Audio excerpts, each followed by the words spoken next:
Hey guys, I just want to say thanks for watching.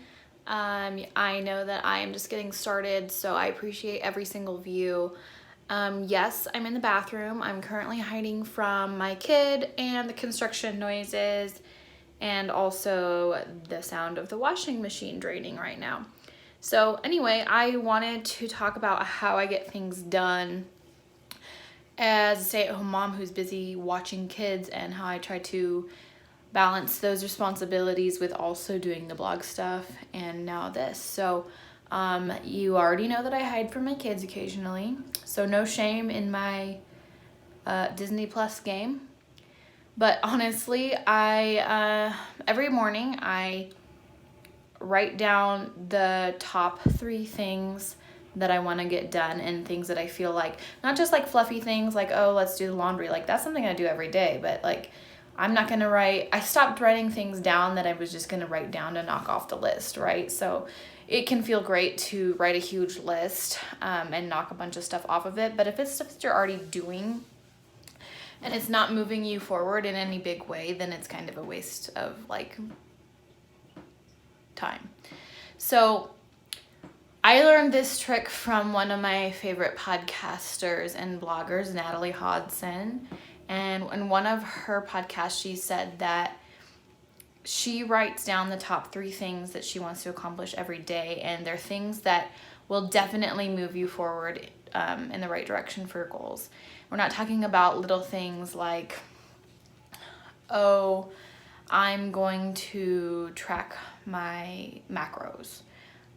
That's can be important if you have a fitness goal, but at the end of the day, a calorie deficit is going to be the most important thing if you're losing weight, right? Tracking your macros might be great if you're building muscle or working on a body fat percentage goal, but it has to be super relevant to what's actually going to make strides for you as far as getting down to your goals. So like for me, I have way too many goals, so I have to narrow it down, but my main goals right now are lose some more weight.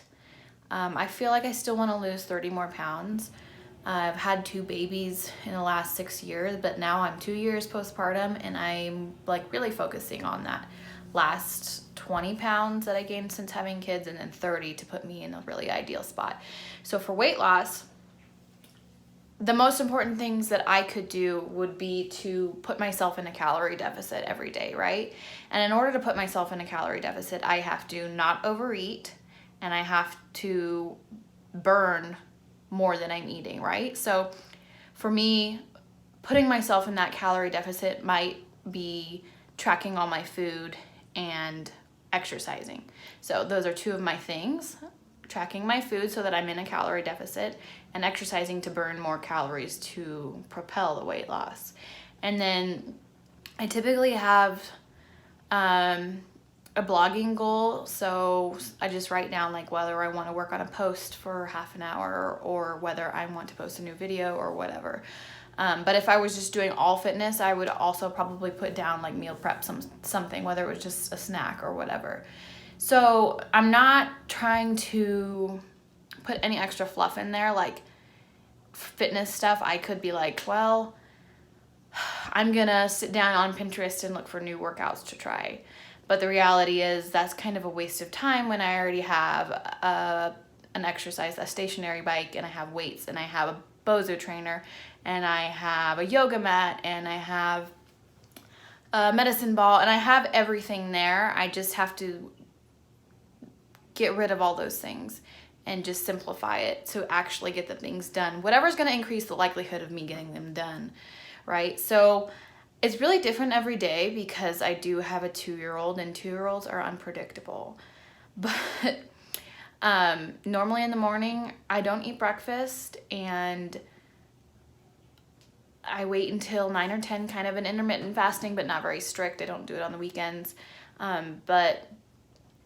And then I do the dishes kind of in a routine, and I try to get my kid to not watch any TV until it's go time for me. So he begs me to watch TV, but I don't want him to watch TV until I need a babysitter, right? So when I'm sitting down to write a blog post or when I'm on my bike, I don't want him messing with my bike or trying to interrupt me every 2 seconds. So that's when he gets to watch a show. So I just try to plan those things accordingly, and I have to say it takes a long time to build a new habit. So it's just a flexibility thing, and I think the biggest thing that I've done for myself in the last year or two was teach myself how to be more flexible when things didn't go right. So the biggest example I can think of is that my treadmill started to fall apart, and my kid kind of started to have meltdowns at the gym, and so I was having two things kind of working against me. I had a really loud treadmill, and it was kind of interfering. I was always afraid I was going to wake my kid up, and then I was also afraid that the treadmill was so loud that I couldn't hear him if he did wake up or he needed me or something like that. And I would just like not be going to the gym because he would have a fit or would poop or something. Like, it was just always a hassle.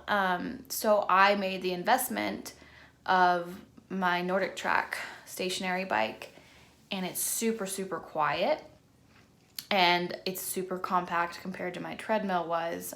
Takes up a little less space, and it's low impact, so I'm not like shaking the whole house with the cheap treadmill that I had. So I felt like that was an investment, because I would just let something throw me off and be like, okay, well, I guess I'm not going to work out today.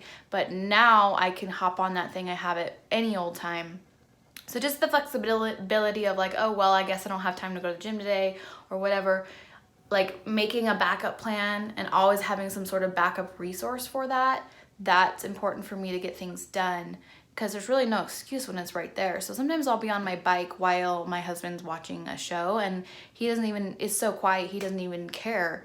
And I have my headphones in and I don't care. And sometimes I even put my my computer, or I listen to podcasts, or I watch Netflix or something while I'm doing it. And so it made it to where I had no excuses. Oh, it's snowing outside, I'm not gonna go anywhere. I don't like driving in the snow. That doesn't happen anymore because I have the bike.